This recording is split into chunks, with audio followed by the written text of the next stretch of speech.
Welcome, Thank you welcome. so much. Thank Welcome. you. Good afternoon, everyone. Yeah.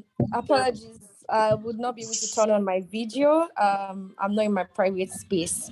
So I already told Mrs. Essien that I would just love to have my audio on. So please permit me.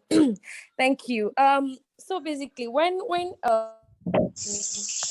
about this, I was like, okay, what am I really going to speak on? I was trying to streamline my topic, but then again, when I saw that it was entrepreneurs that I'd be speaking with, I figured that okay, there's this aspect of in my years of practice, there's this aspect of questions I'm always getting from entrepreneurs, and it's always has to do with their registration of their businesses, and basically making their businesses legal.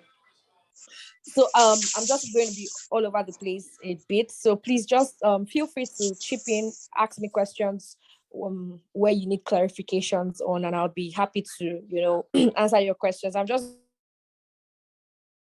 to be this like a client's consultation basically. So please permit me, to do this without a slide. So basically, I have listened to other speakers, and it's very amazing the things that they have to share. But there's something that I have noticed.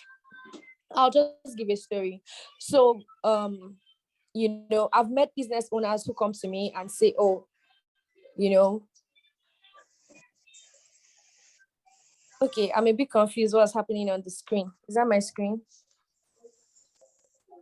Oh, okay, that's your screen. Oh, thank you. Thank you, Faith. So I've met people who come to meet me like they are trying to get last minute solution. They've started a business, gotten a store or a space for their business, gone ahead to do branding materials, bags, gotten a logo and everything, but they've not registered the business. So in the course of going about this, they probably want to open a bank account. Some people even find a way of opening a bank account. I don't know how they do it. Find a way of getting a bank account without registration documents.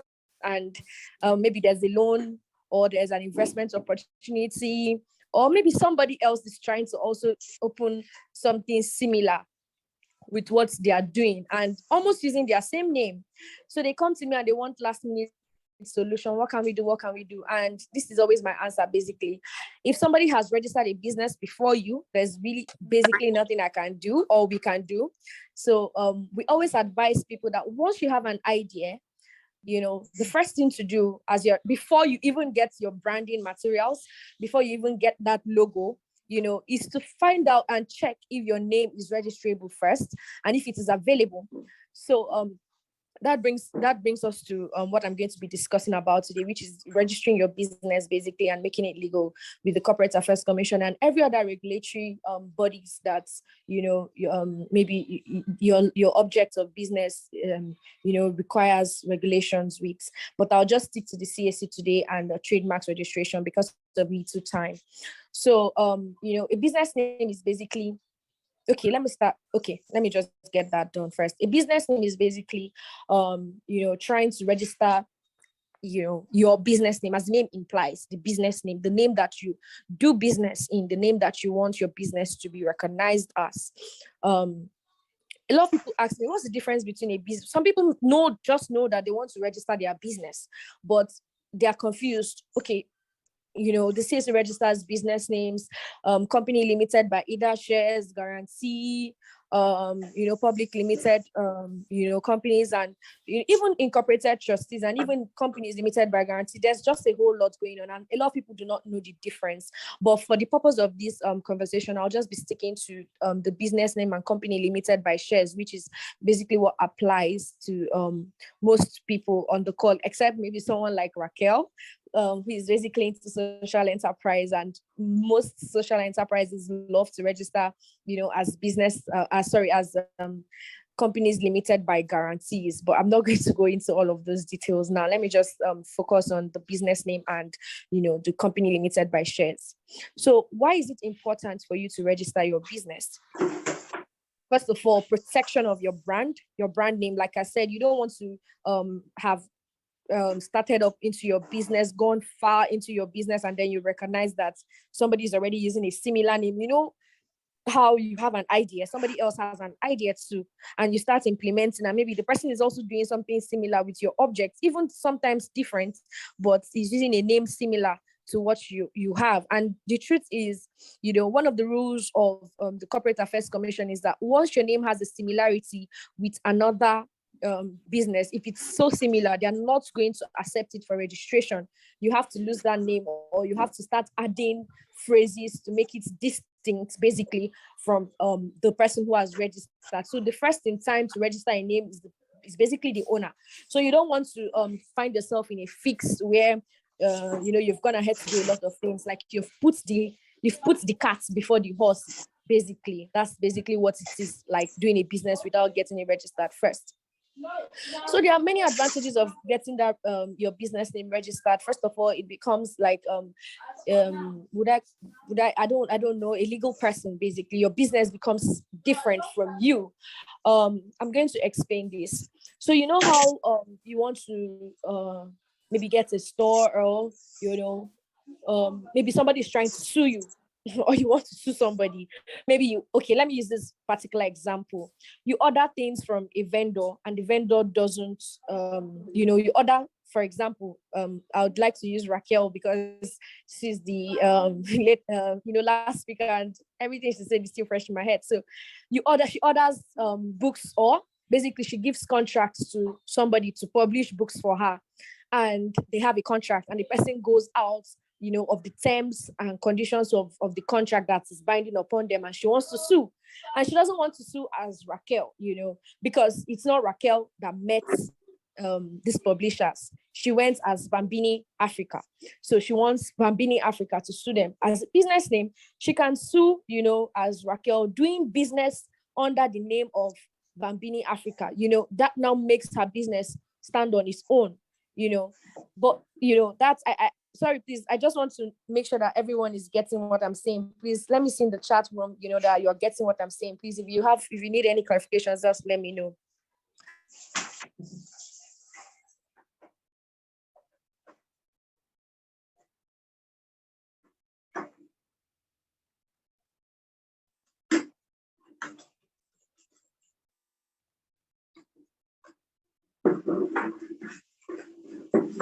She can sue as Raquel, doing business under the name. It's Bambini Africa, that Bambini Africa that wants the books is, per se, not the press. So these are the advantages of registering your business.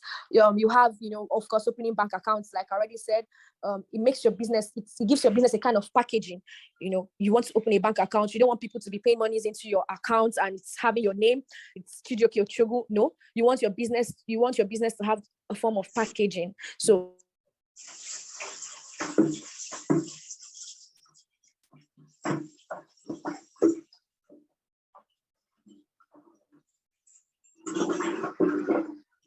that's basically, for, I don't know if everyone, what are you doing? And you say, oh, I'm an entrepreneurship, so that you can probably get, to support your visa applications and all of those. So you now start running around at that point and trying to get a business registered. If you have your business already registered, you just front load documents of your registered business. So it also helps for that. It gives your business a level of ownership different from yourself. It gives you, a form of distinct personality from your business. So people know that they are with your business and not you per se. So a business name it requires social little capital to register. You don't need so much to register. And if let me just say, if you're thinking as a limit liability, before I give you free consultation, courtesy Lady Faith. So on the other hand, if you want to say, okay, so CJ, why do I need to register my business as a company limited by shares? So this is it. Some people don't even know what shares are. Shares are the units of ownership in a business. So every business has like a units. So you can hear people saying, when you go to meet a lawyer, say, I want to register my company, and they say, oh, what's the share capital? Is it 1 million share capital? Is it 10 million share capital? And people think, oh, you have to have 1 million in your account, or you have to have 10 million. No, That's the unit of ownership that you want to place on that business. That's basically what the shares are. So it's limited by those shares that you've placed on that company. So if you want to say it's a 1 million share capital, that means you have 1 million shares, 1 million units of shares and ownership percentage to share, amongst yourself or group of people that you want as shareholders. Unlike business name, when you register as a company, you can also branch out to have other subsidiaries internationally, locally. It depends on your choice. You can have branches, unlike a business name that is like a sole proprietorship and partnership. For business limited by shares, you have many possibilities. You can allot your shares. Like I said, you can give investors units of ownership and shares. People come to meet you. Oh, I want to invest in your business. However, I want a percentage of the business. You can use your shares as basically collateral to get investments. Also, talking about collaterals, you can even, when you want to get some kind of heavy loans, you can use your company as a collateral. But a business name is not acceptable. Your business name is seen like a small business, but company limited by shares, you have all of those advantages. For tax, okay, so here are the differences. For tax, while the business name, you cannot pay your taxes as in the name of the business, but you have to pay your own tax. That's the personal income tax. For company limited by shares, you're mandated to file your taxes at the Federal Inland Revenue Services or your state's tax office, whichever one applies to your business. So for a company limited by shares, the company has a legal entity different from you. It doesn't even have an association with you. When I talked about business and I said, oh, you can sue and be sued as Raquel doing business under the name of Bambini Africa. But for company limited by shares, once you register it, it becomes a legal entity different from you or any shareholder or any director. It becomes a legal personality. I don't know how to break that down again. It becomes a legal personality. It's just the way you are. Your company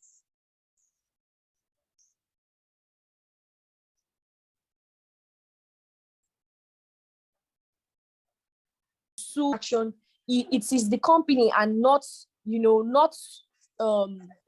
it doesn't have any relation with you, because in fact a company can stay on its own and it can change its directors, it can change its shareholders come and go.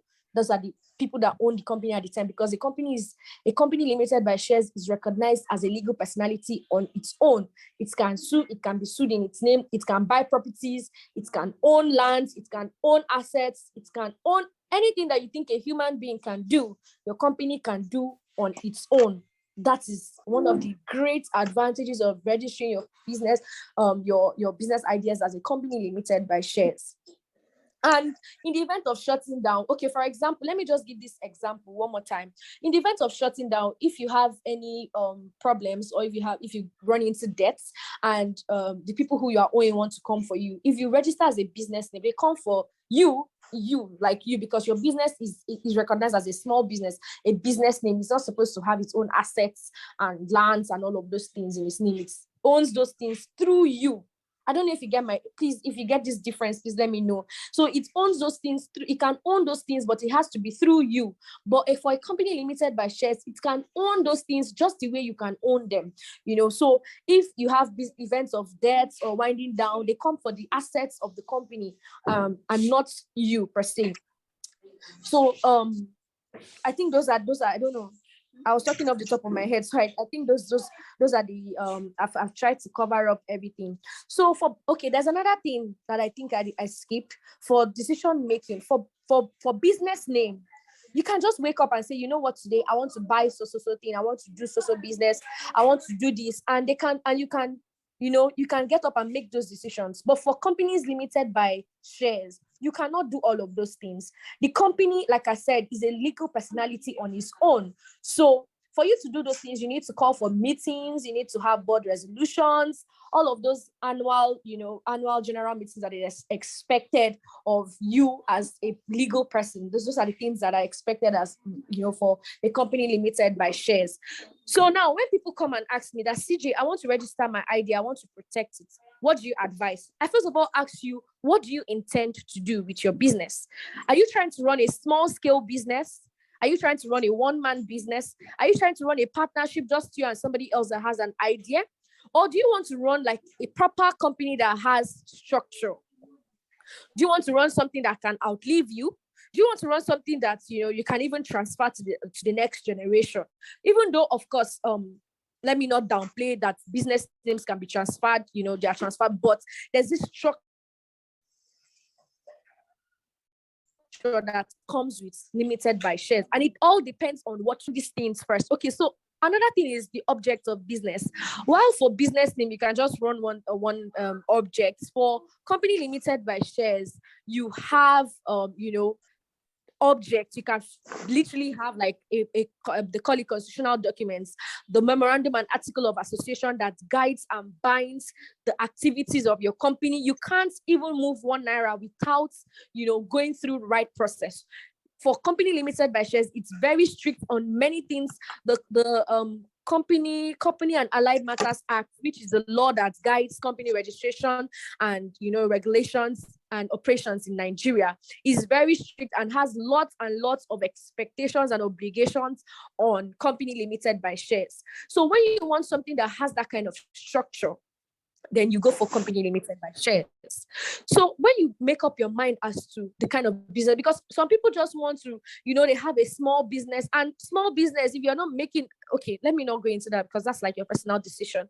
But for small businesses, you just want to run a one-man thing, you just have an idea, you just want to get like one shop or one store and start selling out from there. And then you just think that, because of the advantages of company limited by shares, then you register your business name as a company limited by shares. You run into a lot of challenges, because when the CSC comes for you, you've not had your annual general meeting, you don't have a board, you've taken decisions, you don't have a board resolutions, and all of those kind of things that are expected of you. For tax, you don't file your tax as at when due, you don't even know the taxes that are expected of you. You don't even know, all of those obligations, statutory obligations expected of you, but you were just running your one-man business, but you've run into trouble because of the choice of registration that you made. So it's always very important to get it from the onset, what you want to do.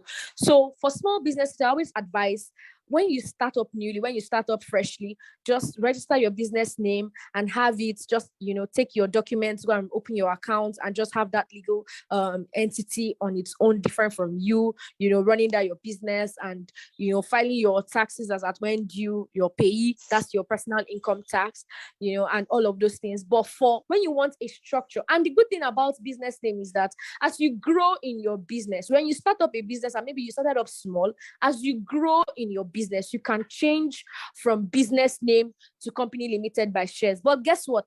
When you register as a company limited by shares, there's no way you can go back to business name. For you to do that, you have to lose the name, lose the business, and start up all over again, But if you start up as a business name, you can grow.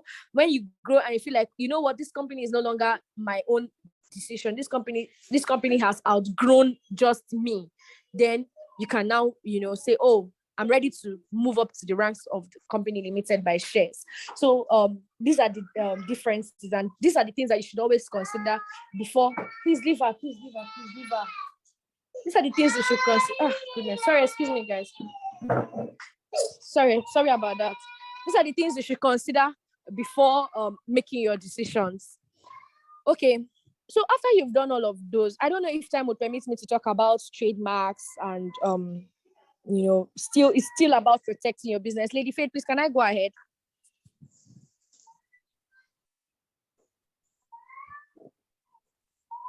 Hello, you can, please. Yes, you can. Okay, so I'll just do it. I'll just do it very briefly. So after you've done all of those, I don't know if there are any questions. I want to check the chat box. Does anybody? Okay, somebody says they're waiting for trademark. Okay. Thank you so much. As a company limited. Okay. So now that's the difference between, you know, business name and company limited by shares. So these are the questions you need to ask yourself. I always ask people, think about what you want to do. So the advantages, I'd always say, of registering your business, your idea as a company limited by shares are more than a business name. I'd go like this. So there are some investors, that come to you and they want to see some form of structure. They want to know that they are able to call for meetings, that things will be done, you know, right? Because like I told you before, for business name, it's like a one-man business.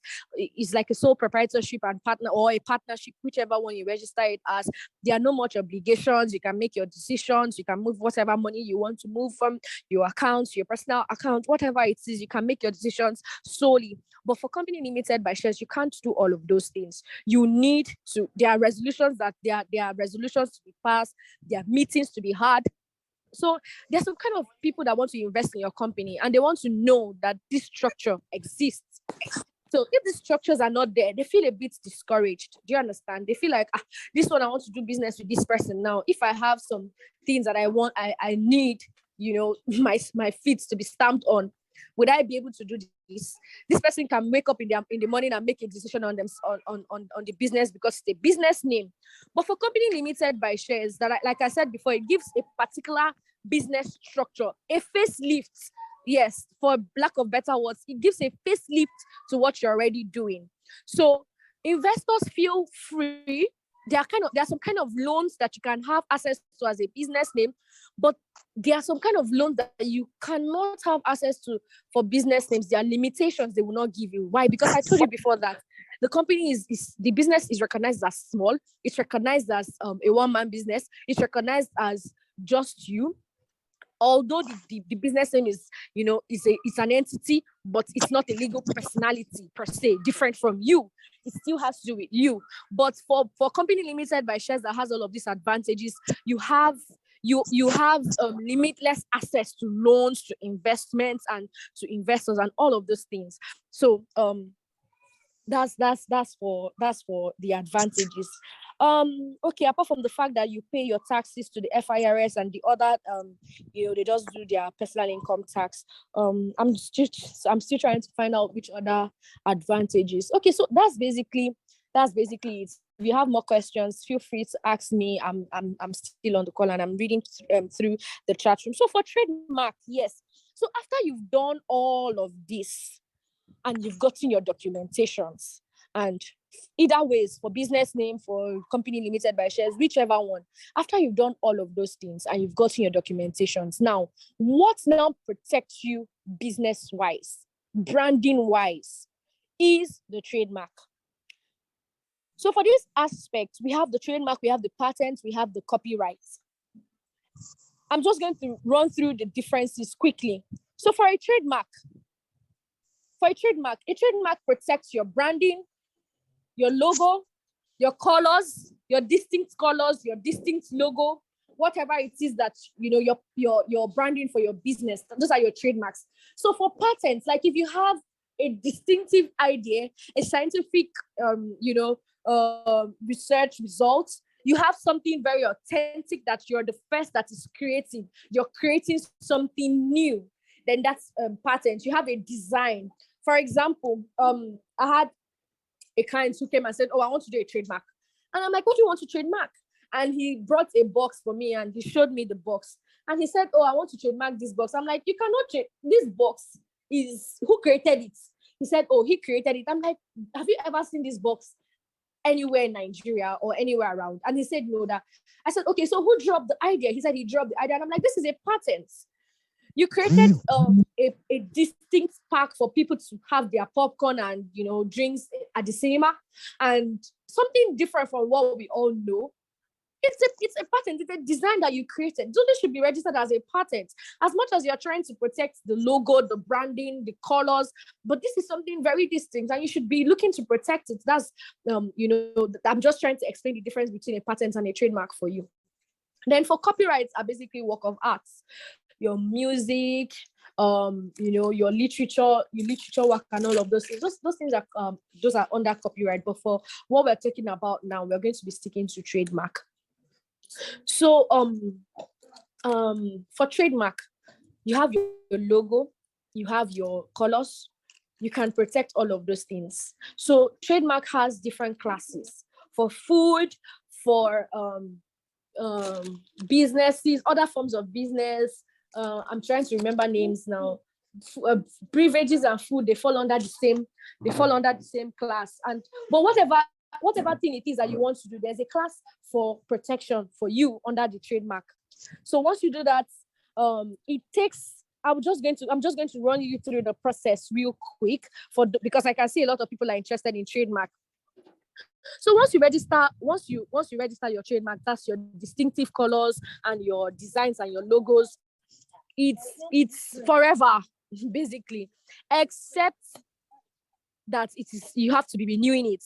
And after you register it for the first 7 years, it's yours. Then you can now come and renew it, and then it goes like that. I think after the first 7 years, it becomes the next 14 years, and it keeps going on and on like that for your renewal. But once you register it, it's yours, except to say you don't want to use it again. For example, the MTN logo. We all know once we see yellow with the big M, that's MTN. You get.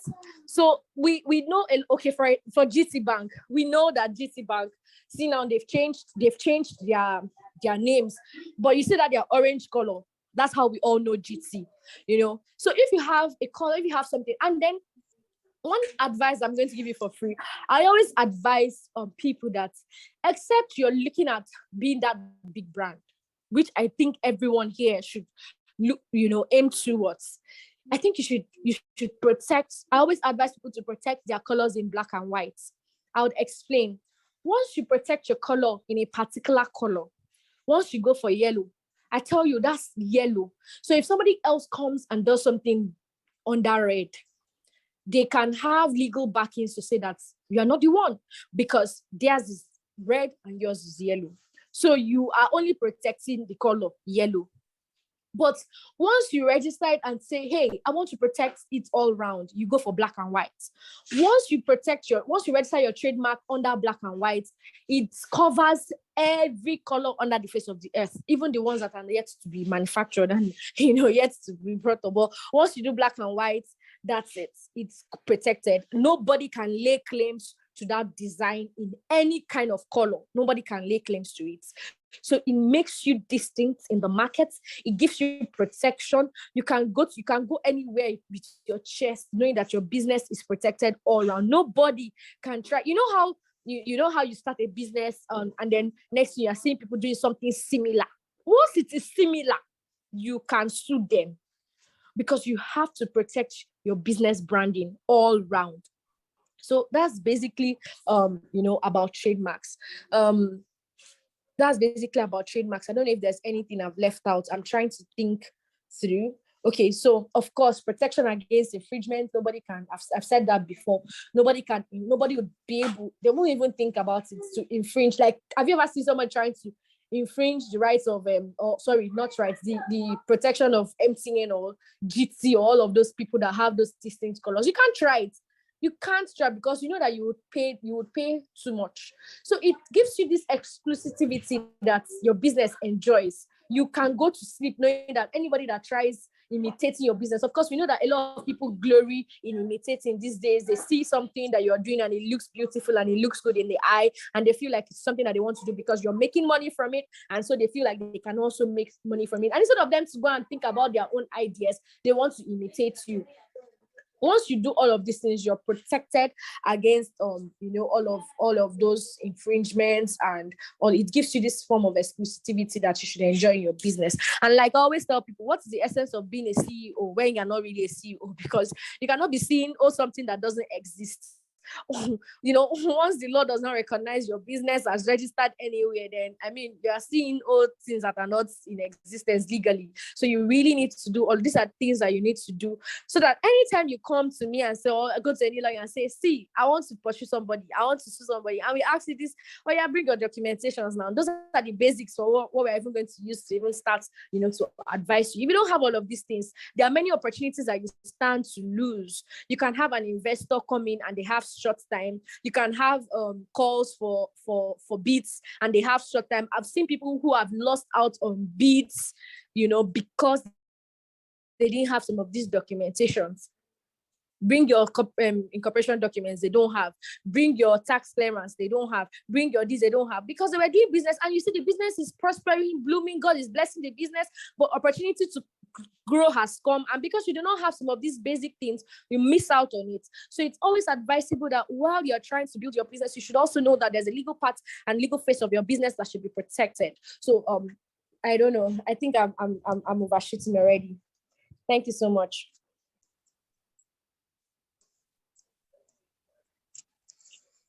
Do you have a question? Are we inspired? Are we learning? I felt like I was in law 101, law 401 class. Who feels that way? Okay, sorry. I just saw a question in the chat box. It says, how long is it expensive to register a trademark, and how long does it take to register one?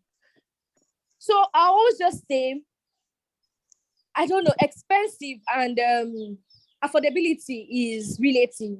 It's different, So what you see as expensive, the next person may not see as expensive. But I always just say this. When you consider what you stand to lose if you don't register those things, when you consider what you stand to lose, I don't think there's any money that is, I don't want to call it expensive. Do you understand? Yes, to register a business name, to register a trademark is more expensive than registering a business name. And consider that, okay, for Raquel's purpose, I'll just go ahead to give you the process of registering a trademark.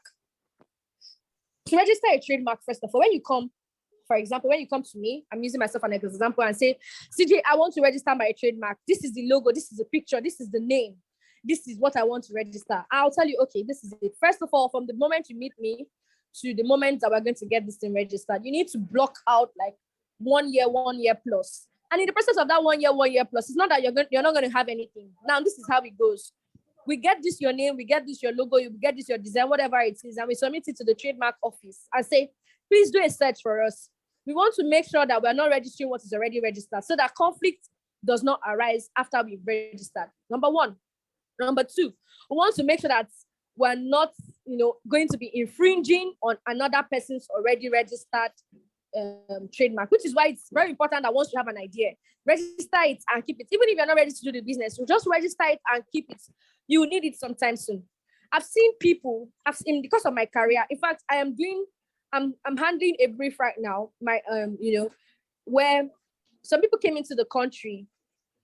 They are very popular. God help me not to gist and forget and mention their names. But some people came into the country to start a business, a media business in Nigeria. Foreign funds and all of those. And they were ready, but they were dilly-dallying. So one of the first people that they met when they came to Nigeria and said, hey, I want to do this in your country. What does this guy do? He runs to the trademark office, registers this idea, registers the name, registers the logo because he saw their logo from abroad, did something similar to it, registers it, and leaves it there. So these people are thinking that, oh, I just need money in Nigeria. And they're going all about trying to get consultation, trying to start up the business. And they forget the basic things that were to be done. So we had registered, that's my baby's phone. Sorry about that, sorry. We had registered the business for them and they're like, okay, so let's register the trademark. And then we find out that the trademark is already registered by somebody. Who is this person? So we start to dig up. We start to do a search. And we find out that this is the guy that registered it. So what do we do now? This foreign company, these foreign guys, they are very desperate to get it. They need it. They need it for their branding. They can't let that fly. So now this guy says, I'm going to give it to you because it's transferable. Like I forgot to mention that all of these things are transferable. You can transfer your trademarks, you can transfer your copyright, you can transfer whatever it is at the end of the day if you don't want to use it anymore. Which is why it's very dangerous, because people now register it and wait for you to come for it.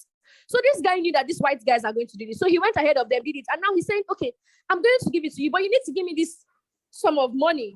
So dollars. And to be honest with you, like as I'm talking to you now, they are negotiating how much they're going to pay him. Call it a smart move, call it a business move, call it a wicked move, whatever it is, he has done what he has done. And he's going to make off money from their delay. Wow. So now they are negotiating. We are in the process of negotiating how much these white guys are going to pay this Nigerian guy to let go of to transfer all of this trademark to our clients. And he's going to make some money off it. But guess what? If they had done what they were going to do you see that it is now more expensive to buy it over from this guy than if they had done it, if it was one of the first things they had done. So you see, like I always say, being expensive is not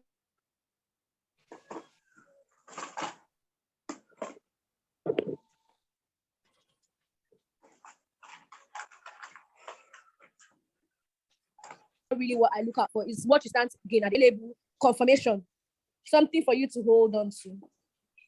And all of this can come out in 2 weeks. Label, we got in our application confirmation and we hold on. What's the next step now? Is publication.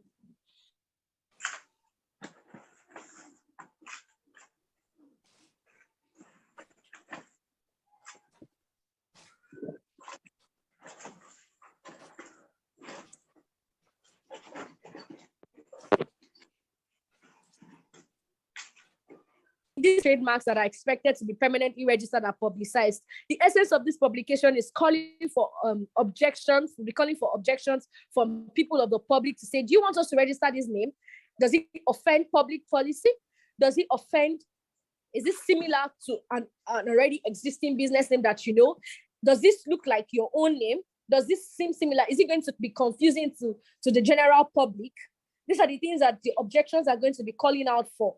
And these objections are expected to run for a certain number of days, months, sometimes running into months.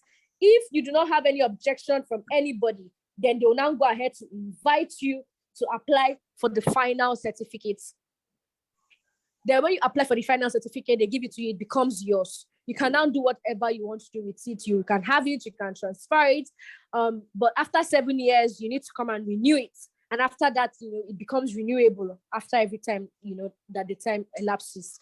So that's basically it. It takes, so this publication, this call for journal objection, Raquel, it may last for 6 months, it may last 8 months. In fact, I have one that I did last year, March. Until now, they've not called us to come and apply for our final certificate. So this is more than 1 year now, but I'm certain that before the end of this year, we'll get a call to come and apply for the final certificate. But this client now sitting down in their homes, they are doing their business, they are very sure that nobody can take their ideas from them. Nobody can take their logos and branding colors and all of those things. So that's basically how long it takes, and expensive is relative, like I said before.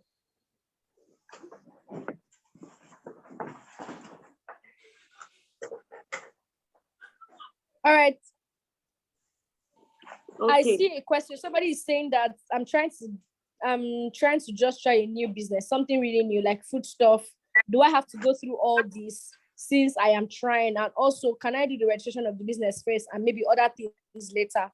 So, like I said, first in time prevails. When you come to register, if the name is available, I always advise that you make sure that the name is available. See, sometimes I've had people who tell me, I have this name I want, and I'm still trying to set up the business, but I don't want to set up the business, have the money for everything, and the name is gone. So what do I always advise them to do? Pay for a name reservation, not basically a name, not basically a business registration at the end of it. Just pay for the name reservation. Name reservation lasts for 60 days. So in 60 days, I am certain that you would have been able to put yourself together. to know if you want to register it or not. It's not expensive to reserve the name. But if you say that after 60 days you are still in the process but you're not yet ready, you can renew it. In fact, you can keep holding down the name for as long as you want. You can keep holding it down till when you're ready. And at the end of the day, if you say you're not ready, let go of the name. So when you're trying to do a business, you should also try to make sure that the name that you're trying to, have is basically available for you. Necessary steps for starting an NGO. Oh, that's like long talk, and I don't think it's part of our conversation for today. I can attend to you different from the call if you don't mind, please.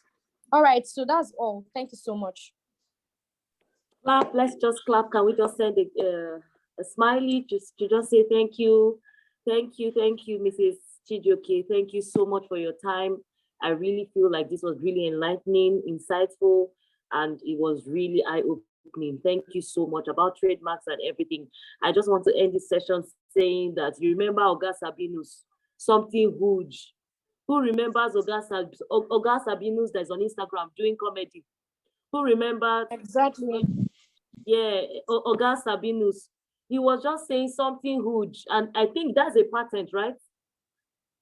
Is that a patent?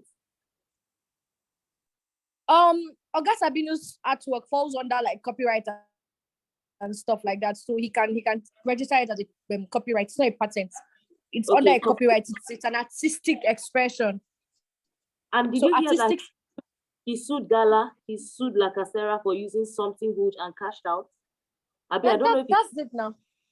Yeah. So no, I think they're still. I think if they've not settled out of court, they're still going to be in the process of trying to settle up on that. But I'm certain that they were going to meet him out of court. That's why we probably not heard anything. So, but the truth about it is that he's going to make money.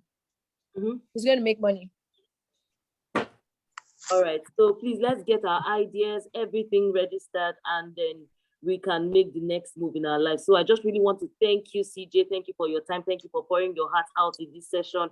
We can't even, we can't thank you enough. We can't thank all the speakers enough. We can't thank Osarugwe enough. We can't thank Lady Diane enough. We can't thank Raquel enough. We can't thank Chijioke enough. Thank you so much, everyone. And just like Raquel said, I'm just going to end it here. I'm not taking any more of your data or your time, but I just want to end it here by saying, guys, if you started anything, Raquel said that it doesn't matter. She was doing something before. Right now, she's doing something else. It doesn't matter how you start. Do you get?